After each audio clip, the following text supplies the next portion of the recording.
Hey Brandon. Hello. How are you? Good man. How you doing? Good. So this is the first for me. The first time I interview someone, so I hope I don't completely mess it I'm up. sure you're going to do well. I'll cover for you if you ask any dumb questions. Please. Every question will be the best question, I promise. Thank you. It's very assuring. There are no dumb questions, right? Exactly. So I just thought I'd start with a few kind of quick, easy ones. Okay. That are a bit abstract. Okay. So Abstract. do you think we're alone in the universe? Ooh. Well, I mean, we're not even alone on Earth. Do we think that there's other intelligent life in the universe? In other planets other than Earth. Well, here's the argument that I have against it. All right. If there is a intelligence out there, and there is nearly like an infinite amount of time that the universe has existed, or just a massive amount of time, then that intelligence has had a near infinite amount of time to discover us. So I think it's very hard to imagine that some sort of intelligent life is going to make contact with us in this short window of human existence if our planet hasn't been discovered in the previous zillion years before that. So you think it's just a matter of we're not It's just like a worthy yet, or it's just a... I just like why if there's some super intelligence out there, and there's been billions and billions and billions of years to kind of explore like the universe and kind of discover things, like do they already know that we're here and they're just not choosing, or they just haven't stumbled across us yet? And if they haven't stumbled across us yet, seems very unlikely in the next 1,000 or 2,000 years that's going to be the little sliver of time that they happen to kind of come across Earth. Yeah. But I don't know. I don't understand much about it. Are you leaning more towards that there's probably something out there, but the chances of us basically intersecting is so minute? I mean, I think that you hear people say, I went to a lecture by kind of like a NASA engineer or a NASA physicist, not an engineer, somebody who thinks about this stuff, and they talk about like we found a planet with the conditions for life. And it's like, well, what is that? Just like, it's water. Okay, so a planet with water, it's just life is going to just spontaneously appear. I mean, we can't even explain that. Yeah. I've read lots of books on evolution, and the very first action, the first action where life appeared from non-life. It's still something that hasn't been explained in any way that kind of satisfies me logically, and so, it does seem to me like a one in infinity type of miracle. And if there are infinity planets out there, the chance of a one in infinity, type of miracle, just kind of spontaneously combusting, I think that the scales are pretty balanced there. Yeah. I mean, so there's also the life has existed here on this planet in the harshest of environments, like in the depth of the oceans in right. In But lava. all springing from that first life, that first single-celled organism that we don't know how it suddenly animated itself. Yeah. Do you know what I mean? Yeah. And so it's like I think that I am. I think there's, first of all, I don't know. I don't think that there is or there isn't. I have no way of knowing. But I think I'm a little less certain about it than a lot of people who think about it a lot. Yeah. So then, so I guess there is no alien Brandon sort of roaming around doing sort of ET stories around the universe. 50-50 shot. 50-50 shot. If you could relive 1 year of your life again, what year would it be? You mean like do it differently, or just relive it because I enjoyed it so much? Yeah, just relive it because you enjoyed it so much. Probably like 27, 28, when, Humans of New York went from something that was kind of this wild idea that I had that was me just doing it every day with nobody paying attention, no way of making a living, no way of knowing that it was going to be sustainable. Living in New York, hardly knowing anybody, to suddenly, being this internationally recognized, blog over the course of like a year. So do you enjoy mainly like the uncertainty of living through that period and not knowing what's coming around the blog, or like well, the it was validation? it was the uncertainty met with the massive success. It wasn't like I was starting from like here, like, oh, I'm gonna try this idea, like, oh, it worked, this is amazing. It wasn't like I was starting from here and I went up here. I was starting from here to, this isn't working, I'm working so hard, is this ever going to work, is this ever going to work, is this ever going to work, is this ever going to work, is this ever going to work, to up here. And in that journey, when you like put the sacrifice and the commitment and the dedication and the doubt and the insecurity and all of those negative things, and you invest all of that and you put all of yourself into that, and then you kind of get to this place, and then to have that pay off, that's the powerful ride up. It's not necessarily, just buying a lottery ticket and winning. Yeah. It's, taking this kind of giant risk and then having it pay off. And it's kind of the validation of those experiences.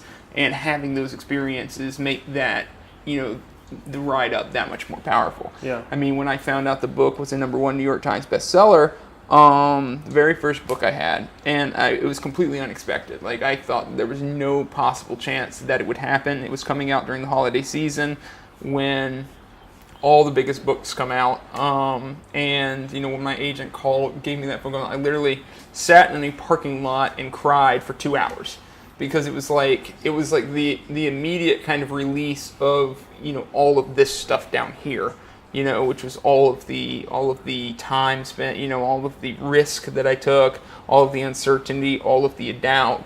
Immediately that was all washed away. Are you a guy who sort of expresses these kind of emotions outwardly, or like do you usually use? I'm a pretty emotional dude. Yeah.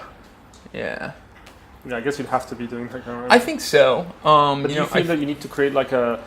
I mean, you hear so many stories, some of them beautiful, some of them tragic, beautifully tragic in a way, or whatever. Do you feel that you need to kind of guard yourself a little bit, just like somebody like a paramedic that goes out every day, or like a surgeon or something, I mean, a little bit, but I think so much of the part of encouraging somebody to share and being kind of receptacle for these stories is being unguarded. Being able to mimic the emotion of the person, to be able to feel what the person is feeling. If you're having this conversation and one person's getting very emotional and the other person's very stoic, it becomes uncomfortable pretty fast. The person becomes very self-conscious about the emotion they're feeling. They kind of reel it back in. They kind of guard themselves. So, I think a big part of being somebody that somebody feels comfortable sharing with is being able to go to that place with them. Yeah. So, it does require a lot of feeling. I think you have no choice but after it's over to not think about it all day long, about how you can't help the person, how the person's life is tragic and the arc of it is probably heading towards more tragedy. You can't dwell on that, or you wouldn't be able to function. But in the moment, there's not a distance that I try to create. Yeah, makes sense. So if I want to go back to a little bit about the interview process of it, but I want to go a little bit back in time, ask you a bit about your upbringing. Like where were you born? Where did you grow up? I grew up in Georgia, and it's a southern state for the international people who are watching this. Just north of Florida, close to Disney World. Not south of Russia. Not south of Russia, exactly. And so I, had a very normal suburban American upbringing. What was the biggest experience in your young life, like as a school kid? Biggest experience? Do you mean biggest experience just as far as what's most memorable? Biggest experience in related to the work that I do now? No, at the time you would have felt that was the most profound, the biggest thing that happened to you, the thing you're most excited about? And what age are we talking about? School. So, you know, like, well, maybe up to middle school kind of thing. Biggest. That one's hard to define.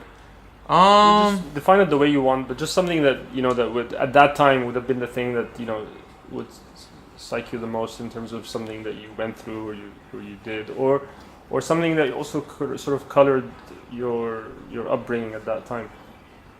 Yeah, I think probably the difficulty that I'm having in thinking about it is probably indicative of a pretty good childhood. Okay. Things were pretty structured. Things were pretty stable. You're a big you're a big skier, right?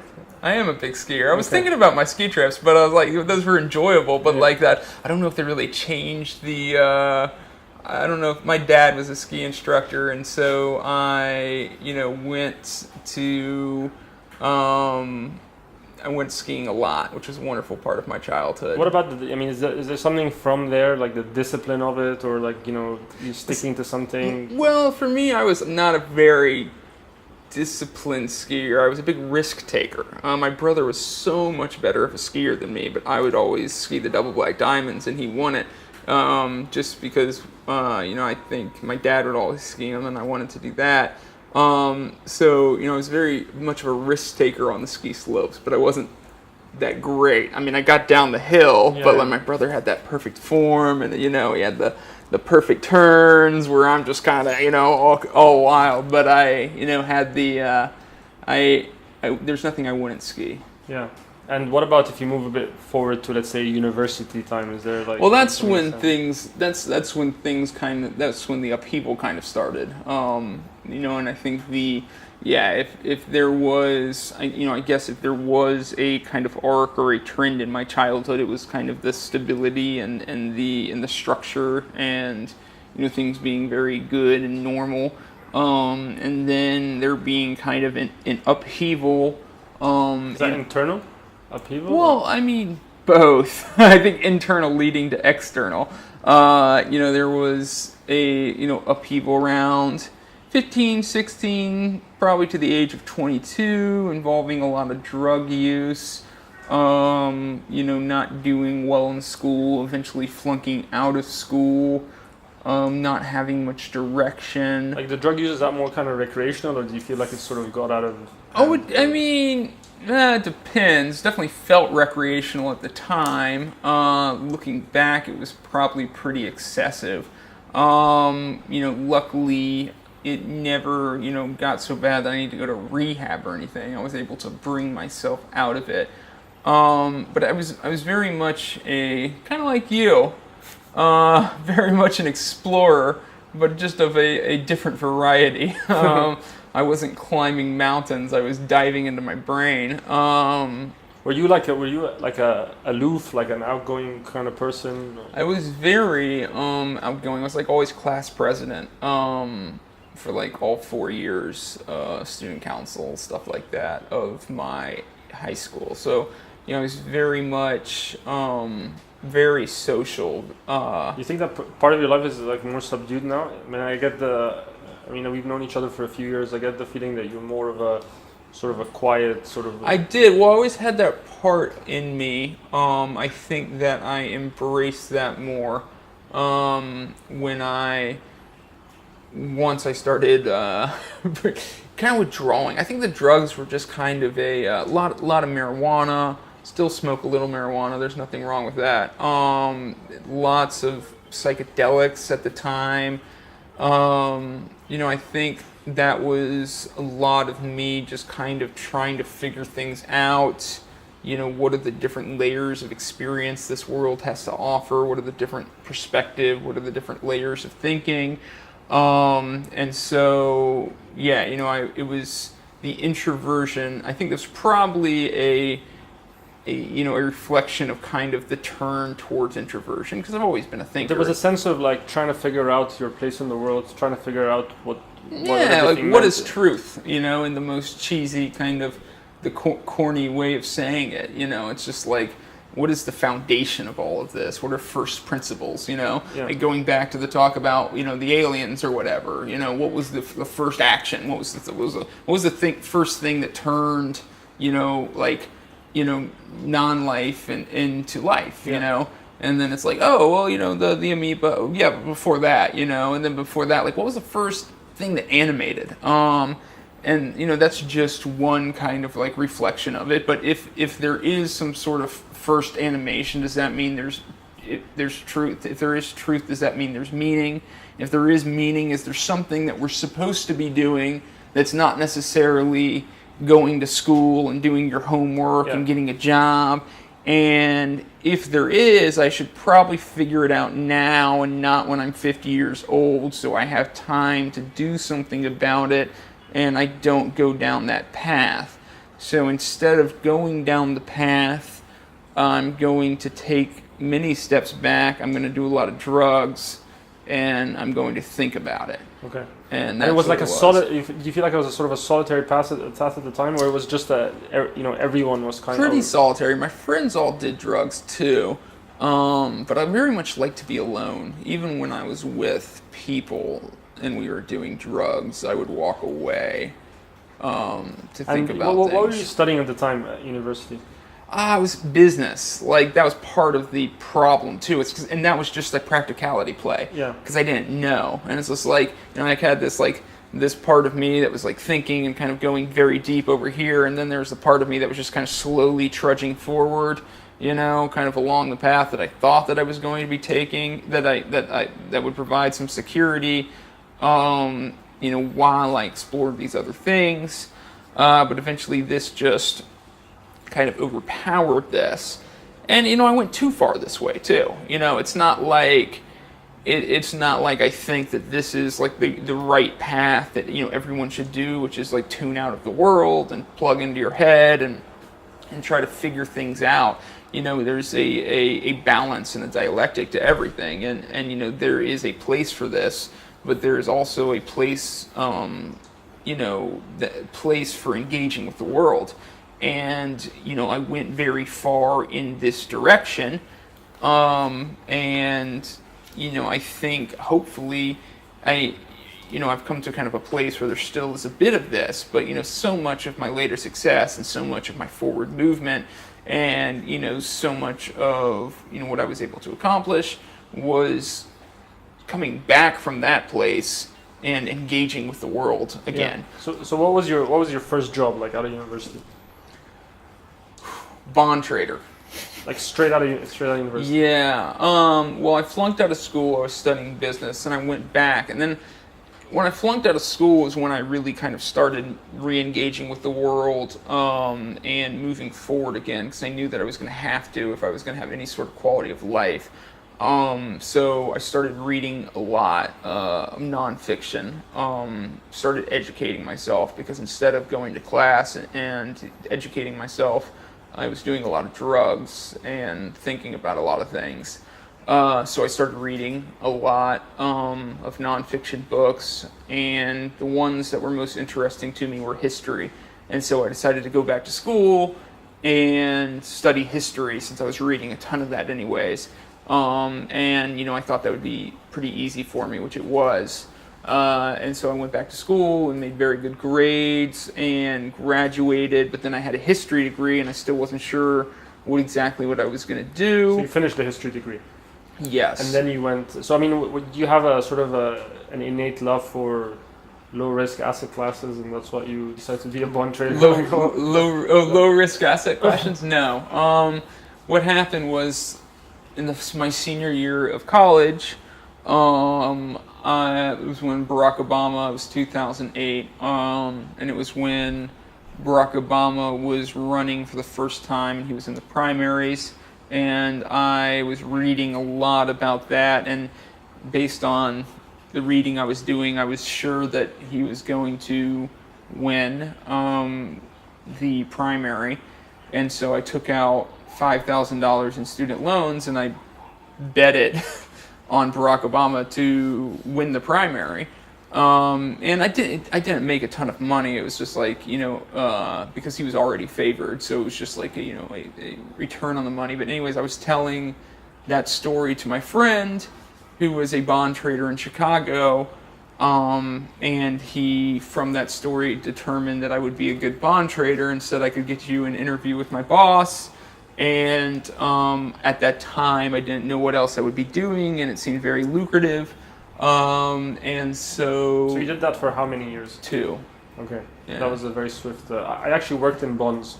Oh, did you? In London and Hong Kong. Oh, okay. Yeah. Did you sell them or did you trade them? I originated them. Oh, okay. You drafted them. Yeah. Okay. And in an investment bank. And then I then left the bank to go traveling the world for 370 days. Then they took me back miraculously. And then I was like sort of and then I sort of got laid off. Okay. So how did 2 years, and then what made you decide to leave it all? I got fired. Okay. Well, you think it was a justified? Well, it was in 2008. Okay. And not to get too far into the weeds, but the type of trading we did was trading that worked in very low volatility, and there had been very low volatility for about 10 years, and suddenly 2008 happened and there was record high volatility. So the type of trading that we were doing wasn't working very well anymore, and I couldn't figure out a new way in a short enough amount of time to avoid losing all the money that I'd made. So it was a swift ride up and a swift ride down. So the part of your story that is relatively known is that you packed up your bags, Chicago, you went to New York, you stayed at a friend's sofa for some time. Like, what was going through your mind at that time, and when did you stop looking for work? I mean, was part of going to New York actually to find a job, or was it purely just I want to discover this city that I've been wanting to visit? No, neither. It was I want to do Humans of New York. I'd started photographing before I got fired, and then, and even when I was bond trading, I wanted to do something creative. The entire thrust was I was going to make some money and then pivot and use that to kind of finance a creative life. That was my plan. And then after 2 years, I lost my job and I didn't have any money to show for it, and I realized that plan hadn't really paid many dividends.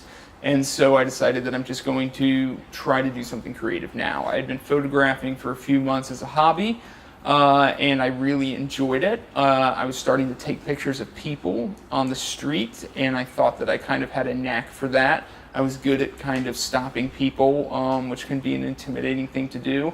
And so I was getting these kind of intimate pictures of random people. And I too started traveling, and I was doing this work in different cities, and I got to New York, and there was such a density and array of people that I decided I am going to try to move here. And I had this idea where I was going to photograph 10,000 people, and I was going to plot their photos on a map, and that was the beginning of Humans of New York, and that's the only reason I moved to New York. So all the photography and all the work that you did before that was never sort of made it to Humans of New York as it. No, that's just on my personal Facebook page. It's still there. It's very raw and very unpolished. Yeah. How do you feel like your work sort of matured over the years? Well, it's not even photography anymore. It's the main thing. The photography is very secondary. I don't even really view myself as a photographer. I've got a style and I can take some nice photos. I think I heard you say, I can't remember if it was an interview or an article, that you think that your photography maybe even got a little worse over time. It got less interesting. Yeah. It used to be that I was in the early days of Humans of New York. I was doing some candid photography that some of it was quite good, and it was quite good only because I put so much work into it. I mean, I don't care what your photography skills are. If you are willing to spend 8 hours a day walking through the streets of New York City, you're going to find some great candid photography if you put in the work and just get it in the frame. There's some stuff in that first book that's great, just by virtue of me working so hard to get it. the work became much more about the storytelling, and then by nature, the photography became more of a complement to the interview I was doing, and by nature, it therefore became less interesting because you don't want the photography to overshadow the person's story. I mean, you don't want to have somebody telling like a very, powerful story about their life and then have them composed in the far right corner with all these wacky angles and lines. You want it to be a very intimate photo. Yeah. And there's when you're that close and you're that intimate, there's there's a lot less that you can play with. So, by nature and to serve the story, the photography got a lot less interesting. Okay. And moving track a little bit, like, tell me a little bit about your life now. I know that you're married. Can you tell us a bit about that? Mm-hmm. You're married to yeah. Aaron. So you've been married for how long? I mean, last time we actually met, I think you were still dating. Yeah, so we didn't put much stock in the actual ceremony itself. We didn't even have a wedding. We've been together for about 9 years now, or about 8 years. How did you guys meet? We met through Humans of New York back when it was very small. My now wife, back when I only had like 300 or 400 followers, she was working at a jewelry store doing their PR, and she used to write on all of my photos. She was like one of the 3 comments on each one of my photos saying, "Hey, we love your work, come visit us," things like that. I'm going to have to go back and look at those comments. Did you eventually go and visit the jewelry store? Not intentionally. I was just walking one day in the neighborhood where her jewelry store was, and I looked up and I happened to see the sign, and then I walked in, and it was a tiny store. There was only like 3 people there at the time, and she was one of them. And was it? The rest is history. Yeah. Can you describe that moment where you kind of? I was intimidated because she was really hot, and I think I got out of there like really quickly because I was nervous. But then I sent her an email later, and then we got together. Yeah. Very cool. And what does she do? She is a kind of a celebrity in her own right. She runs a senior dog rescue called Suzy Senior Dogs, which has a pretty massive following on social media. And basically what she does is she serves as a connector that she will like call around to the different shelters, and she doesn't call anymore, they come to her, around the country that have dogs that are very old and that nobody wants, that have been there for years. And so she takes like the oldest and most unadoptable dogs at all the shelters and writes them a nice little profile and gives them a lot of personality and puts them on her page.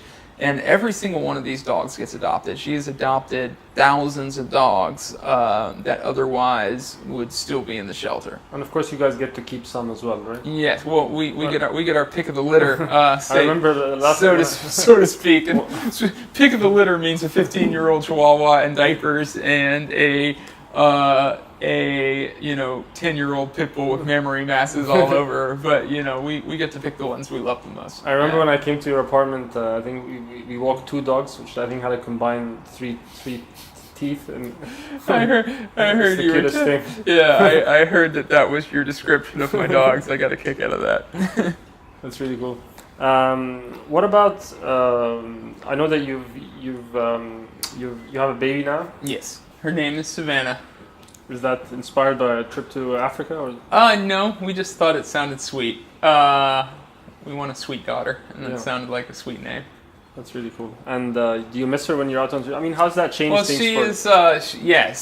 She is. This trip in particular was tough. It was one that I had to make because I'm working on an international book now, and I have already pushed the deadline back 2 different years.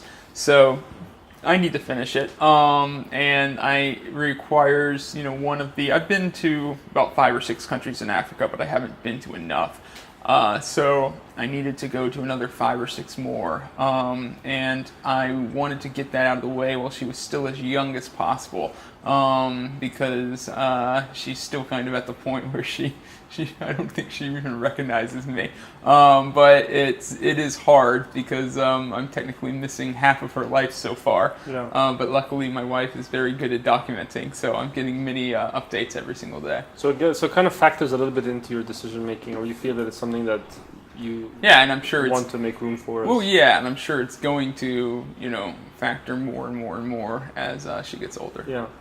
Outside of that, even before, let's say before your daughter was born, like, what would you do, or what can you do sort of outside of Humans of New York as like hobbies, or is there anything? No, not much. You're pretty much interviewing people during the day and writing it's like them just up the at the work. evenings. I mean, the work is just like so varied. I mean, travel to places and talk to people. There's just so much of a variety of experience in that you just don't really need a hobby. So you don't my really hobby. feel like, I wish I had time to do this or that.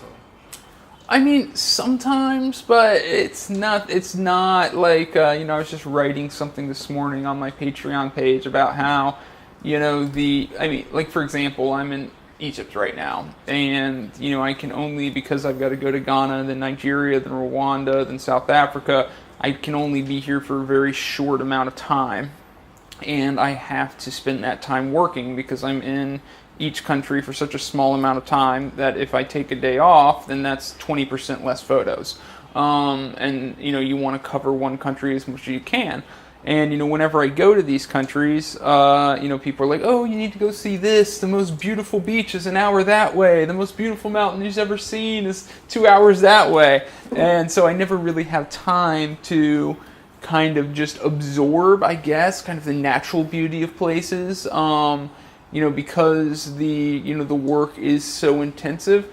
But I mean, at the same time, it's not like a trade-off of a good thing for a bad thing. It's a trade-off of a great thing for a great thing. You know what I mean? It's like what I'm doing is great. Meeting these people is great. Talking to these people is great.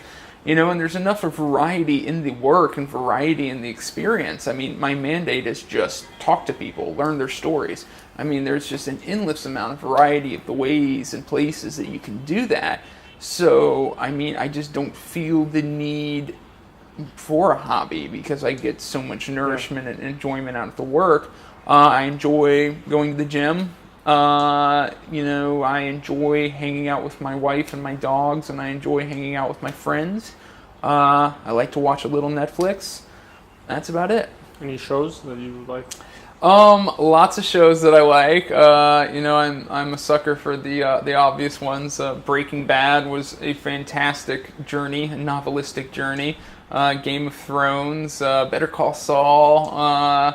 It's like I don't have time to watch a ton, but the ones that I do watch, and I gotta get to The Wire. Everybody talks about The Wire, and everybody says it's like the best show. Yeah, I know, and so I gotta get to that one. But it is. I don't have a ton of time to watch and this. Rick and Morty. And Rick and Morty, which you just recommended, and I've been hearing a lot about that as well. So obviously your job. I mean, I've had the opportunity to walk around with you for a day and hopefully a couple more days, and the work is pretty intense. And then I can just imagine, like, you've started how many years ago now? 7 years. Between almost. I know that there's been some minute gaps, but it's mainly been day in, day out. Right. It's tiring, and even if you have the most amount of love for doing something, there's got to be some days you wake up in the morning and say, I just can't get out of bed. Or does that go through your mind? And if it does, what is the thing that actually makes you like, I have to do this? Yeah. Well, I say that every day I wake up and say that today's the day I'm going to take a day off, and then that's about every day around noon, and then about every day at 4 I'm photographing. I mean, the travel's exhausting. I mean, because the travel's a different intensity and a different pace. So what you're seeing is not my norm. Well, let's look at New York as a it's kind of my norm because I've probably spent a year on the road these past 4 or 5 years. So it's a big part of my life. The travel's extremely intense because it's just absolutely nonstop. New York, I try to work every day, but it's just 2 or 3 hours every single day. I go out, I get into, because it's really, it's not necessarily the physical walking around that's so tiring. It's just like the intense focus. Like, for example, this interview right here, we're talking for an hour and a half. It's, it's mentally draining. You have to very much focus. I have to very much focus on my answers. You have to very much focus on my answers as well, to kind of know what to ask and things like that. So it's just like, I think the mind expends a lot of capital just remaining focused. It's like the feeling of taking a test, for like an hour and a half. And so that's kind of the same energy expenditure that kind of goes into an interview. And so, when you do that, a couple times for like an hour each time, and you really focus on somebody, it's mentally draining. So, I try to do about 2 hours a day of the photography, and then I work on other projects. Right now I'm working on a documentary. For a few years I was working on the television series, which was an extreme amount of energy expenditure. I edited the thing myself, which took several hours every day. So the photography part is a couple hours a day, but normally that's only to free me up for other work and other projects. So what is it then that makes you persist with it? Because I mean, especially now, as how big it is now, you can kind of say, well, let me do this at a, let me do it in a different pace. I don't think so, though. I don't think so. Maybe you're right, but so much of keeping contact with your audience and the people who support your work is producing content. The whole way that the distribution systems of work and content and art are designed these days isn't that people really go out and seek content. They have it served to them. That's been a big change since the advent of social media. Is the way that we consume media. It's like we very rarely, wake up this morning to say, I'm going to go visit this website, I'm going to go visit this website. We log onto our feeds and content gets served to us. And so, if the kind of connection that you have with your audience, very much so, is defined by the amount of work that you're producing. And even when I do take breaks, and by breaks I mean focus on longer term projects, I can feel I can feel the losing that connection. You'll run into people on the street and be like, oh, I haven't seen it in forever, and stuff like that. So there is, especially, and I think one of the reasons is I'm a single person that's producing content for 25 million people. I mean, if you look at other, I don't mean just pictures of selfies. There's a lot of celebrities that have 25 million followers and just take pictures of themselves in nice dresses and their sneakers and whatever they do. But as far as like producing original content and distributing it, the other entities that have that big of a reach have hundreds of employees and sometimes thousands of employees. And to even be able to provide the slightest sliver of their output and their engagement with their audience requires a massive amount of effort on my part. So for instance, I mean, let's say you have probably more followers than, say, the New York Times, let's say, something that would have been inconceivable to consider like 10 years ago, that an individual working alone can have that. I mean, do you look at this and say, this is a brave new world, this is a tremendous opportunity? Is it also peppered with stuff that we need to be cautious about? I mean, as you mentioned, people use social media or use these platforms differently. Do you feel that it's changed in a way? Do you feel that there's you wish things, there's an opportunity there? Do you wish things were different in terms of how things are moving in digital media? Like, is there a trend towards? I mean, there is micro. I think that's a good word. Yeah, micro. I mean, I think there is. What it is it's a battle for attention. That's where the economy's going. These devices have us trained to be staring at screens at all times. And so more attention is being given to digital content than ever because people are always looking at screens. Therefore, the game, for businesses and artists and creators becomes to earn a piece of that attention. That's how you survive. That's how you make a living. If you're a company, that's how you produce for your shareholders, is that you're fighting for a piece of that attention. And therefore, the trend in content and the trend in what people are producing goes towards that most capable of commanding and retaining attention. It's almost become a science. And, I think the science has started to produce content and zero in on content that is very gimmicky, is very eye-catching, is very easy to consume, sensationalist, and therefore, if you're writing a 20-page think piece, you have a much less chance of making a living, of surviving, of being a creator. And that concerns you. It is what it is. It's what's happening. Whether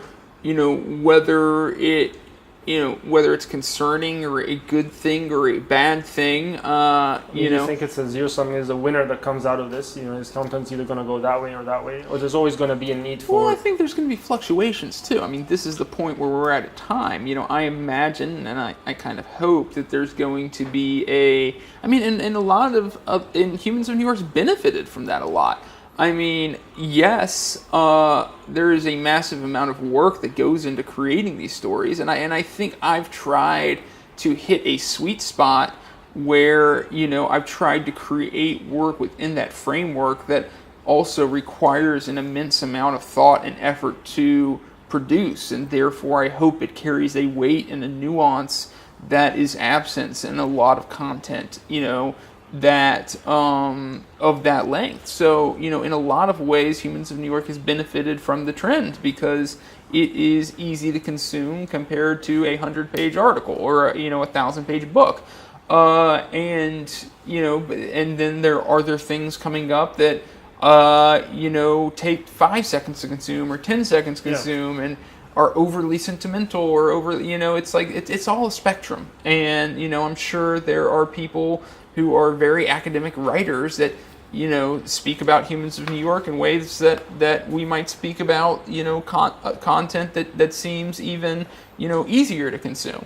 So I think that ultimately we don't want to race to the bottom and get to the point where we just have this unnourishing content that gives us a dopamine hit and then keeps us hooked looking for the next one. And so I hope that there's some sort of move in the other direction, and I think there is in a lot of ways. There's so much the internet or social media rewards so much people sort of curating this sort of perfect reel of their life, of their travels, of this and that. Do you think that's that's nice because everybody sort of wants to feel good, or do you think that's sort of feeding the problem? Right. Well, that's a different thing. There's I think the individual side of social media, and then that atmosphere that you just described creates the consumer bed of social media, which are the people who are engaged on social media, and so much of that is ego driven. So much of that is sharing about our lives and the good feelings that come from being rewarded for that. And what that does is it creates a base of consumers that are on the platform, and therefore that creates the market that the advertisers come into, and also the businesses come into, and the media producers come into. So it's two different sides. We were talking about the professional content creation side. This is the individual side of how individuals use social media. And now that I do think is getting to a very unhealthy place. Yeah. And I think the world's realizing that. This all happened so fast. We're talking about 5 or 6 years ago that the saturation even started happening. So it's like, I don't think it would make sense that we would fully understand it yet. And I think it makes sense that, consequences would come out of this that, the designers didn't intend, and that the people using it don't fully realize. And I think it's starting to happen. I think a lot of people are starting to understand, the unhealthy aspects of it, and I think it'll start to change. Yeah, I hope it does. Yeah, hopefully, right? We met a few years ago. I think it was 2015. We met the speakers dinner in Dubai, and we were sitting right next to each other. And I think probably one of the first two things that I asked you was, how is it possible that you can interview somebody for half an hour and just get these sort of really intimate, have them, in some ways pour their heart out and stuff like that. Do you remember what your answer was? Oh, that's funny. Now I'm curious if it has changed since then. You basically said to me, well, instead of explaining, why don't I ask you a couple of questions? Oh, okay. No, I remember interviewing you when you came to New York. That's funny. Because I began answering the second question, and then you basically stopped me and said, well, listen, I want to interview, when are you coming to New York? Okay. The funny thing is that I hardly ever go to New York, but I so happen to be going the following week. That's funny. And so I remember the New York part. I don't remember the Dubai. I remember meeting you in Dubai. I didn't realize that our interview had started there, but now that you say it, I can picture it. Yeah, I think you asked me something about my ring, which I was wearing at the time. I can't remember what the two questions were, but one of them was about that. And you said you don't remember that part, but I mean, and that's more not necessarily just trying to understand, like, how do you sense like there's a story there, because it was just literally we had just started speaking, and you had already sort of come to a conclusion that this is an interview that I might want to do. Well, I mean, your story is crazy, and I don't even want to talk about it because we're going to start crying. But like, I mean, for you, it's not that much of a.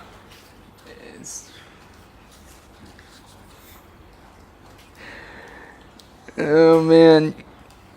Yeah, I mean, your story is just crazy. But I mean, so that one's not that hard. Finding a story in your life is not hard. But the other ones, it's kind of like a discovery process. So I want to focus a little bit about the people that you interview. I mean, talking about myself a little bit as a segue to that. But what do you think? You spend some time thinking about what the people that you interview might say about and I'm talking about beyond the interview. I'm talking during the interview. Someone's being interviewed, and then they a week later, a year later, might talk to a friend or a relative or someone and tell them about the experience of being interviewed by you. Have you ever spent some time to think about that, like in terms of like, what do you think that does for them, or what the experience is for that person?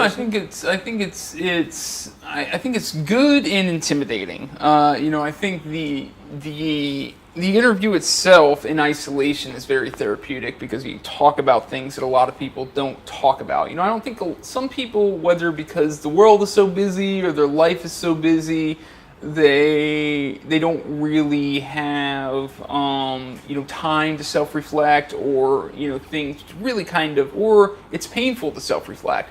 And so during a lot of the interviews, people are thinking through things for the very first time that they've never thought about before. And I think that's what a really good interview is, when we are kind of going through aspects of somebody's life and covering things and thinking through things for the very first time together. And that is a very healthy experience. And that's, I think, the part that, that is very positive. I think the very intimidating part is then having that story be shared with millions of people, which, even if the response is positive and warm and supportive, I think it's a very overwhelming experience for people. So I think it's a mix of a very healing and very kind of therapeutic and cathartic and validating experience for people. But then it's also pretty intimidating. Do you think it's the fact that it is so powerful? Do you think it's also a symptom of the world today? I mean, let's say if we were living in a world where people were a bit more open, a bit more vulnerable with each other, it would still be a profound experience doing a focused interview, but people would have been more accustomed to, to kind of wearing their heart on their sleeve, or just being a little bit more open. Do you mean because it's... The interview just provides such a unique experience in life today because of in general, but even more so because of how things are. Well, because of the nature, one thing that I think is that, so much of social media is about sharing and just putting out there,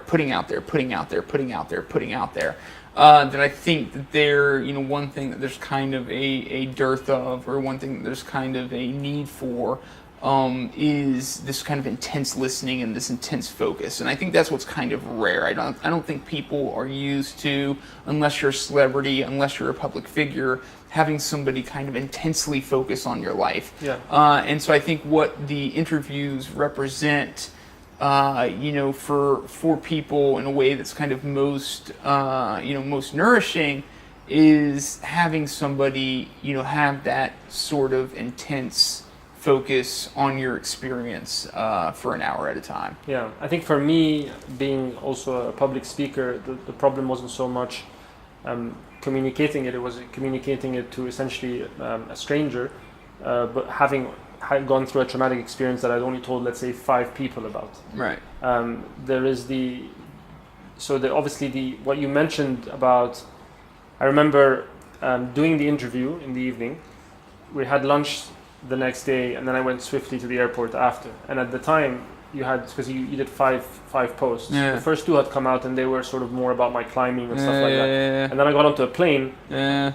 And all the other interviews came out during that time, and I had a transit in Switzerland, and I remember opening my phone, and I know that Humans of New York is big, but for some reason, I don't know if I just me convincing myself, or I just said this is really big in the U.S. Right. And I'll be shielded from it. Not people back home won't really kind of. I came back, opened my phone, and it was ridiculous. You know how the phone just scrolled notifications. I had hundreds of messages from people, and I had this moment when I was like, what have I just done? Yeah.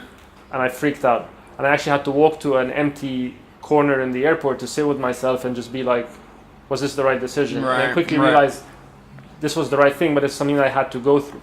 And I knew right that moment that the next step for me, because you helped me actually, have the courage to share my story, which I felt for a while that I needed to. And I knew that the next step would be for me to stand on stage in my own sort of quote unquote art form and deliver my story myself. So that was almost a coming to. But what I want to ask about is, there was definitely a very potent thing of me not just sharing the story, that was a big portion, but sharing the story with the world, which is something that your platform can achieve that maybe sort of a smaller one can't, because it's still, you're saying, oh, I'm sharing the story, but it's only a few hundred people will see it. Do you think that that's an element of it, that the people are not just sharing the story, that's it, they're sharing it on such a wide basis? I would say not as, I think for the biggest thing is the one-on-one, like the interview, is that I think the biggest, impact for the person's life is probably in the moment of sharing it with an individual face-to-face. Then comes sharing it with people. I think sharing it with millions of people, I don't think is that much different than sitting in a circle and sharing it with 20 people. Yeah. I think it might be more intimidating. I think it might actually be easier for the person if it was a smaller, group of people. So, it's just like, it's kind of like comments, I learned when there was like negative comments about me and my work that nothing ever bothered me more than the first 1 or 2 negative comments. Now if there's hundreds of negative comments, I can just ignore them. Whereas I remember the very first 1 or 2 negative comments I got, were just like, really, like, oh, you want to convince this person, like, no, you're wrong, I'm not like that. And so, I think the scale goes the same way with positive feedback too. It's that, it gets to a point where it's just it's a sea of comments and there's thousands and thousands, and I think there's kind of a diminishing marginal utility to the amount of affirmation you can get from that. Yeah, I can definitely relate to the idea that, sharing it with 10 people in a room might be more challenging, and you can kind of, if it's millions of people but they're not in your vicinity, right, you can kind of, sort of almost alienate yourself from that concept. Talking about HONY itself, like as an artist and looking at the HONY platform as a manifestation of your art, or like the way you share your art form, what do you think has been some of HONY's greatest achievements? I mean, it's achievement, I'd say, away from sort of the numbers and the followers and things like that. For you as a person, as an artist. The carving of the carving of the art form. There might be examples, I don't know, but I certainly didn't know when I started. But through the work itself and through being out on the streets, every single day for 7 years, innovating and making small changes and small changes and small changes to developing this process that will take an absolute stranger on the street in a public setting, and will, get them to go to such a deep place in such a short amount of time, every single day, over and over and over and over and over and over and over again. Were there cousins of it? Were there things that you can point to that said it's similar? But I think it's like the iPad. So there were some pads out there. Yeah, I think it's something that's one of a kind, and it didn't become one of a kind from a flash of inspiration. It became one of a kind from thousands of days of work and feeling your way in the dark to a magical place involving two strangers on the street sharing, very, very personal and vulnerable details about their lives. And that journey and what kind of came out of it is, I think, what it all led to, I think. Yeah. And it's pretty clear to me, and obviously to a lot of people, that how the platform has affected other people. Certainly, I'm an example of that. But how do you feel that it has impacted you as an individual? And I'm not obviously talking about the hours of labor and stuff like that, but fundamentally as a human being, some things that you've heard, you've seen, has it, in what way has it maybe changed you? Or it's very hard to separate Humans of New York because it's been so immersive and all-encompassing over the past 8 years of my life. Separate that from what the general maturing and general evolution I'd have made anyway from the age of 26 to 34. It's basically been my life, and obviously here I am, in Cairo, traveling. It's allowed me to travel. Pretty much every experience that's come out of it has been a result of the work. So it's hard to say what about my life hasn't changed from Humans of New York.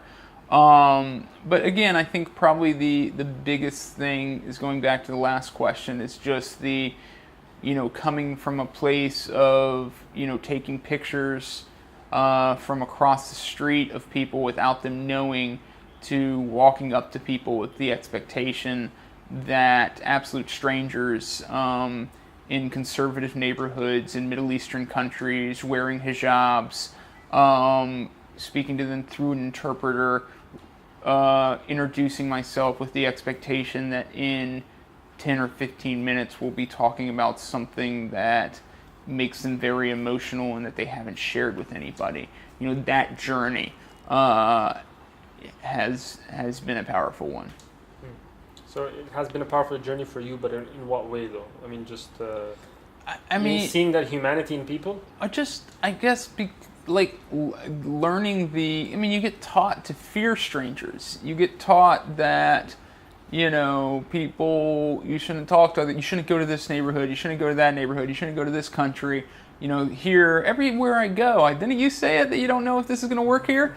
Everywhere I go, my interpreter says, I don't know if your work's going to work here, in this country. Well, I knew it was going to work, just didn't know how people would, how easy it is for them to open up. Yeah, well, that's, again, that's the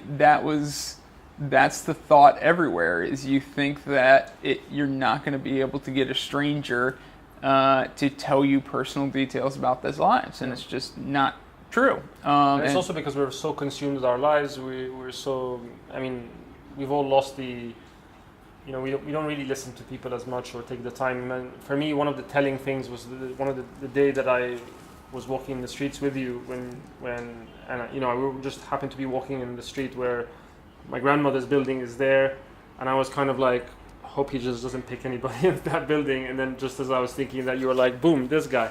And I was like, so this is the man that works in the building. So we sat with him for an hour. I know the guy, Saeed, I've known him for years, but I've never really, unfortunately, like taken the time to really get to know the person. I just know him through just daily interactions. We sat with him for an hour and probably learned more about him than I would ever have. And so that is something. I'm just imagining, going through that experience through people that I know or people that I don't know on a daily basis 10,000 times. It's got to leave an imprint on me as an individual. Maybe I get to see more of the humanity in people. Maybe it gives me more. I remember when I went to Russia for the first time, traveling alone as a 23-year-old, going through Siberia, just looking at these sort of people who were much taller than I, much bigger than I was. It was cold. They were dressed with so much stuff, and they just looked intimidating. And then the moment I sort of took the opportunity to sort of speak to them, they turned out to be one of the warmest people that I've ever met. And so sometimes that we never take that initiative, and we just get to see the world through a lens that we want to see it with, and it becomes almost self-fulfilling in that way. Yeah. Very, very much so. I mean, it's been the repetitive lesson of my life pretty much everywhere I've gone. Has HONY taken you to countries that you would have otherwise not really gone? Yeah. Can you name a few? South Sudan. I mean, just not that I would have otherwise not have gone, period. Would have otherwise not have gone during the time that I went. I've gone to several countries that were, had a lot of instability or kind of hostile relations or anti-Americanism. I went to Iran a few years ago, twice. Went to Pakistan for 2 weeks. And, places that there was... it's not easy to be a solitary young American male with a camera going around stopping people, asking them questions. Went to Iraq, went to South Sudan. So yeah, there's been places where the environment, has made it, a little bit tougher to get work, and that I probably would not have gone for leisure if I was not doing the work. Okay, so your work is very individual-centric. It's not necessarily about the place or the destination, but you still do choose to interview people in different countries. Right. Are you trying in some ways to show that we're all the same, or something like that? No, I'm just trying to tell stories. If those stories show that we're all the same, that's fine. But it's not some grandiose philanthropic mission that I'm on. I just wanted to be, 8 years ago, I wanted to be an artist, and I still want to be an artist, and the art form that I've come across is storytelling. So, in trying to, in traveling the world, I'm not trying to tell stories to show this or that. Does it bother you that people maybe sometimes or entities or whatever want to weave this story into some sort of a heroic kind of... I think it's natural, and part of me asks myself, oh, should I be, trying to use these stories? Should I be aiming to, show this or show that? But then I always kind of come down. I think the purest form of storytelling is just story for story's sake. For example, yesterday I put on the blog a story of a guy who didn't want to pay his child support, and he was kind of an unsympathetic character to pretty much all of the audience that I showed that. If my goal was to show that all humanity is just misunderstood and these beautiful people, I would have never told that story, and it would have been kind of a less accurate, more dishonest, view of the world.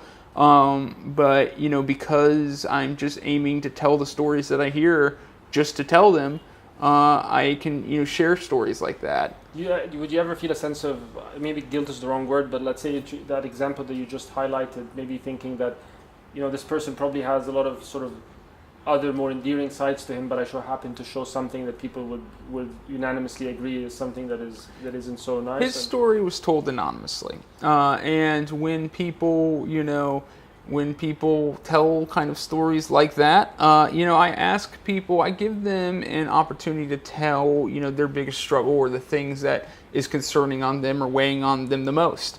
And if what they share to me is not something that would be seen as, charitable to, most of the world, I pretty much share it, as they tell it to me. But him, in that instance, I will insist that they share it anonymously because I'm not looking to tag that person publicly with that story. Yeah. So it is something I'm careful about. Okay, makes sense.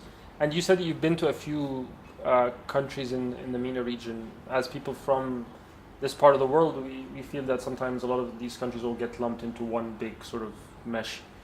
In what region? The Middle East. The Middle East. North Africa, the Middle East, sort of this part of the world. And would you say, having been to these different Arab countries, different Middle East countries, North African countries, you can see like clear distinctions between them? You can, but there's also a lot of similarities. I mean, there are reasons to lump them together. There's a lot of, I described, how did I describe it yesterday? I was talking to Mara, I go, the familiar feel of unbelievably warmth and hospitality, and then the whiff of anti-Americanism. It's just like it's walking around the Middle East. It's just this wonderful. It's this mix of just like, come here, drink tea with me, and then occasionally the person that's glancing at you like very angrily from like around the corner. So just like with everywhere, there's a beautiful mix. But there's similarities that tie together all the countries of the Islamic worlds in ways to be proud of. I think in great ways. I mean, just a huge part of it's the hospitality. It's like I can barely work because everybody is trying to force me to have tea with them. Yeah. You know what I mean? And that's something that happens in every country of the Middle East. And then it's very hot, and the climate's very dry. So you sweat a lot. Yeah, so in a lot of ways, the countries are very familiar. And I don't think that's a bad thing. But of course, every single one has its own flavor, its own characteristics, and its own flair. Only Egypt's got those pyramids, baby.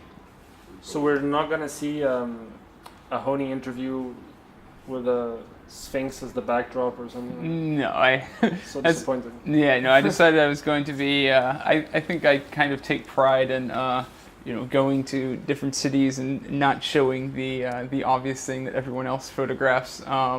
So I decided I was not going to do any interviews by the pyramids. Do you feel Egypt might be a place that you want to visit again? Well, I want to go to Luxor. I want to go to Aswan. I was joking that I could see myself becoming a amateur Egyptologist and enjoying my life. So in another life, or maybe in a second career, maybe I'll just become an Egyptologist and study the ancient Egypt. I think I could enjoy that. Yeah, that would be something. You've had 3 days here. Can you recall like one of your more memorable an interview that stands out? There's been a lot of them. One of them, we were in a back alley, and one of the most powerful ones so far, and there was this like 11-year-old boy clearly on drugs and drugged out, but very friendly and still very childish. And we started interviewing him, and he was telling me about how his mom was in jail and she was the only person he had, and he only got to visit her about a couple once every 2 weeks, and that he was all alone on the streets and washing cars for money and food. And we, after the interview, we wanted to kind of go and bring him food, but this group of like 19 or 20-year-old guys that he was hanging out with came and kind of took him away, to kind of so clearly he was in a bad situation and with people who weren't the best influence on him. So I think that was a. You have to finish the interview? Yeah, no, we finished the interview, but he, these kids were clearly on drugs too, and I think he had fallen in with a crowd that could get him drugs, and who and he had found a way that he could not feel sad and lonely anymore, and so it was a pretty Does these situations make you feel helpless in some way, or do you feel like no, I'm doing my part? No, definitely, in some way, and I would have helped him if he would allow us to, but he just kept saying, I had to go, I have to go, I have to go, because these kids were dragging him away. And, I mean, you get thousands or tens of thousands of comments on your stuff. There's lots of it that is just commenting about the post. Some of it is people having conversations with each other. In what sort of beautiful ways maybe has the HONY community come together to support an individual, or to do something, or to take a story to a different ending, or something that is beyond what you could do on a right. Well, I mean, it's happened a lot. There's been several crowdfunding campaigns that we've done on the blog. I think that the audience has raised over $12 million in the past few years. You mentioned like a specific example that we were in Venezuela, I was in Colombia last year in South America, and a woman was selling, she was a Venezuelan refugee, and she was selling, bracelets for $1 a piece on the streets of Bogota. And she told the story about how her daughter was trapped in Venezuela, and she was trying to sell enough bracelets to bring her daughter over, and she had an engineering degree, and she couldn't, feed herself, and we threw up a crowdfunding campaign and raised like $80,000 for her in just a few hours, and she was able to bring her daughter to Colombia. So this was, you were involved in that? That was a more spontaneous one, yeah. Okay. Are there examples where you weren't necessarily involved, but then the community? There are a few, but you just those you have to be very careful with, because I don't know the person who are launching the crowdfunding campaign. Yeah. And it's a lot of times I don't have the contact details of the people who I interview. What if it's an example that has nothing to do with sort of raising money? Maybe it's there was a heroin addict who I'm still in touch with that was in a far borough of Brooklyn, who told her story on Humans of New York, and because of all of the supportive comments, was finally able to quit heroin. I mean, she was homeless on the street, and now she's got a good job and is counseling people on getting over addiction. And she emails me once every few months to check in. So there's another example of a positive way. There's Aya, my interpreter in Turkey, who was an Iraqi refugee stuck in Turkey. The Humans of New York brought a lot of attention to her cause, and we raised some money for her, and she's now in Switzerland and she's going to college. So there have been quite a few individual stories. I mean, I remember a specific example of a Syrian refugee lady that you had got in touch with me. Aya, I think. About it's the same. That was Aya, yeah. Yeah, and I remember you taken such a keen interest in that one particular story, and I remember I was trying to translate, and then even my dialect wasn't necessarily going through, and I got a Syrian friend. That was a different one. That was a different one. You're right. Yeah. That was a different one. That was in. That was somebody I think I met in Austria that I was trying to help. I also individually help a lot of the people. So that for me is how do you? There must be. So is it what is it the things that you make you say let me go extra mile with this one, or does it? If the person has a dire financial need and I'm personally able to help, then I just do it. Okay. There is some of the things that you've done, like the inmate series, the pediatric cancer series, the refugee series. They're particularly ones that I find sort of intense, or are these kind of things that you go and seek out? Or the sort of opportunities Well, I think they're important stories. They're intense, but they're also important, and I think it's important for people to understand the intensity. They're intense in a way that is purposeful and intentional, because there are situations that shouldn't be ignored.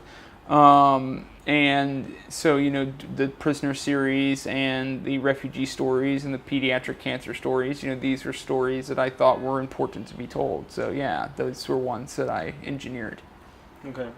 Are there, and obviously you don't have to say, but then do you actively think about, there's this group of people, there's that group of people that I really I do. I haven't done it in a while because I've been traveling so much. But I've done several series. I did series on veterans with PTSD as well that have kind of examined populations or groups of people and done series on them. And that's something I'd like to do more of. Okay, cool. We've probably got to wrap it up. I'm going to ask you a couple of quick questions, and then we'll move to close. Okay, cool. 3 luxury items that you want to take on a deserted island? 3 luxury items? Oh, man. What are luxury items? Luxury for here, obviously. Not anything will be a luxury on a deserted island, but... I'm trying to just think of just my Keurig machine. There we go. I love my Keurig machine. Like a meat curing machine? No, Keurig. Keurig. Yeah, you just stick those little cups in there and it makes your coffee in like 30 seconds. It's amazing. Oh, man, I don't know. I'm not a very possession-oriented person. Do I get to watch Netflix on my island? Yeah, you can watch Netflix. Okay, my Keurig machine, my Netflix subscription, and my MacBook. I think I'd be pretty good. Okay. And if you were not on a deserted island scenario, if you had to pick a superpower, what would it be? Speak every language. Speak every language.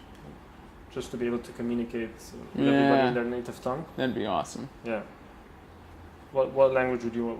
What like with the wackiest language that you want to? Is it some sort of guttural language from some If I could just snap my fingers and learn one language, I think it would be Mandarin, just because it's supposedly very hard to learn and over 1 billion people speak it. But actually, I have tried to learn Mandarin about 10 years ago, and I can tell you that it's exceptionally easy to speak, Okay. exceptionally hard to write. Okay.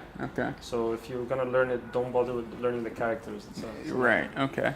And the last one, if you could be someone else for a day, is there an individual that you would pick from now or in the past? To be them or to meet them? To be them. I guess it'd be kind of similar. Abraham Lincoln. Okay, why? I don't know. I've just read a lot about him. Read several books about his life. He's a very interesting person because he was somebody who didn't necessarily have the credentials to be the president, and he became president right at a time when the country was splitting in two, literally as he was taking the train to D.C. to take office. And so for him to have to become the leader required for that moment in such a short amount of time is a fascinating story, and it would be interesting to see. Definitely. Okay, so last 2 things. What is next for HONY? I'm going to finish traveling. I'm going to do a lot of traveling this year and finish this international book that I'm working on. I'm working on a documentary. And those are 2 massive projects that are going to take me about a year and a half. So I'm not looking beyond that right now. Can you tell us a bit about the documentary? Is it It's a documentary about an individual that I met in the Philippines that is very fascinating. So. And the video series, do we expect more of that potentially? It's too time intensive. Maybe not in that same form. It takes too long to make, and I have to stop working on other stuff too much. And if I ask you what is next for you, is that pretty much the same question? I mean, is there a next for Brandon that isn't the next for HONY? Starting a family, which I think will, probably take up more and more of my time. So you've done a good step 6 weeks ago. Yeah. So that will probably, I'll probably be carving out more and more space for that as I grow. Okay. Right. And last question. So if you weren't Brandon doing Humans of New York now, I'd be an Egyptologist, baby. I told you that. I'd be under the pyramids right now in a tunnel. Yeah. Nice. I told you I could seriously see myself enjoying that. All right. Thanks, man. Great talk.